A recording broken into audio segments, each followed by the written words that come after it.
Funky starring by Vishwak Sen, senior Naresh, Kayadu Lohar, Mirchi Sampath, Jayakrishna and others.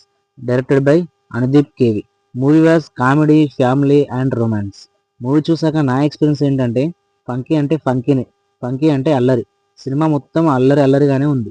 నాకైతే అసలు కథలో క్లారిటీ లేదు అనిపించింది. జాతిరత్నాల వలె సేమ్ ఏదో ఒకటి తీద్దాంలే అనుకున్నాడేమో అనుదీప్ గారు. కొన్ని కొన్ని సీన్లు తప్ప సినిమా మొత్తం అసలు బాగలేవు. ఆ కొన్ని సీన్లు నవ్విస్తాయి. కథ విషయానికి వస్తే మన హీరో ఒక సినిమా తీద్దాం అనుకుంటాడు. అది ఒక ప్రొడ్యూసర్ని పట్టుకొని 4 కోట్లలో తీస్తా అని చెప్పి 40 కోట్ల ఖర్చు పెట్టిస్తాడు. అప్పుడు ప్రొడ్యూసర్ గారికి హార్ట్ అటాక్ వస్తుంది. తర్వాత తన కూతురు హీరోయిన్ గారు ఎంటర్ అవుతారు. తను ₹1 కోటి మాత్రమే సినిమా తీయాలని షరతు పెడుతుంది. దానికి మనోడు ఒప్పుకొని మళ్ళీ మూవీ స్టార్ట్ చేసి బాగా తంటాలు పడుతుంటాడు. డైరెక్టర్ గారు ఇందులో నాకు నచ్చిన సీన్స్ ఏంటంటే సినిమా వాళ్ళ కష్టాలు చూపించారు. వాళ్ళు ఒక సినిమా తీయడం కోసం బయటకు వెళ్తే ఎన్నో అవమానాలు భరించాల్సి ఉంటుంది. అది చూపించారు. ఇంట్లో తన అమ్మకి ఫోన్ చేయడం కూడా కుదరదు. చుట్టాలు ఎవరు మనకు ఏమవుతారు, వాళ్ళని ఏమని పిలవాలో కూడా వాడికి తెలియదు. ఇలాంటి కొన్ని సీన్స్ కొంచెం ఎమోషనల్గా ఉంటాయి.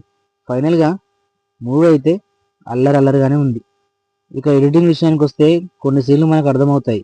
ఈ సీన్ తర్వాత ఇది ఇంకోటి రావాలి కానీ ఇది వచ్చింది ఏంటి అని. ఇక సాంగ్స్ కొన్ని బాగున్నాయి.